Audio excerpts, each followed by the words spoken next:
नमस्कार। आपण समस्त को सोना होम कुकिंग को बहुत बहुत स्वागत। आज मु आपण मानक पई चाट पई गोटे चटनी रेसिपी लेके आसी तेंतुली खटा मीठा चटनी। ए चटनी बनैबा जेतिकी सहज एटा को चाट आइटम किंबा इंडियन स्नैक्स आइटम सहित खाया को भल लगे। एठी मु गोटे कप तेंतुली को गरम पानी रे भिजे के रखिची गोटे घंटा पाई। तापर एटा को भल से हाथ रे चकड़ी की आर रस बाहर करबा। एथुरु आमे तार चोपा और तार मंजी को अलगा करबा। एठी देखंतु मो तेंतुली रस रेडी हो सारची।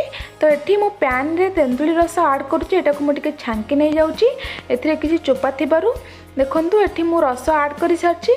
आपण जति गुड़ चाहूतिबा ऐड करिया पई एथिरे माने चीनी देबेनी तो आपण एठी गुड़ दे पारिबे, कारण तेंतुली रस मोटा हवा भितर गुड़टा मेल्ट हो जिवो।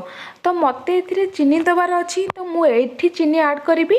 टिके मोटा ही आसी मोर तेंतुली रस। एठी मु 2 टेबल स्पून चीनी ऐड करूची। 2टी बड़ स्पून ए गिनारे 2 गिना हबो। एटा को तापरे मु बे भलो से मिसै नै जिवि चीनी को। आपण चटनी रो थिकनेस मोटा किंबा पतला करी आपण इच्छा अनुसार नहीं पारे। तो एठी मु चटनी को टिके मोटा करी बनाऊची। एमती मु चारिपट साइड रो भल से गोले नहीं जाऊची देखंतु। तो मते एतिकी मोटा करिबार अछि। तो एठी मु एबे सब मसला ऐड करिवि। एथिरे आमे एबे ड्राई मसला सब ऐड करिबा। ड्राई मसला रे मु नेइची भजा जीरा गुंड आ गरम मसला आ किछि काश्मीरी रेड चिली पाउडर। ए सब दे सारा पर यह आम भल से गोले नहीं जिबा। तो एठी मु चटनी को एबे टेस्ट करी। एटा मोर खट्टा मीठा लुण ठीक अच्छी नहीं। तो एठी मोर आउ टिके लुण लागिबो। तो आपण स्वाद अनुसार एथिरे लुण ऐड करिवे।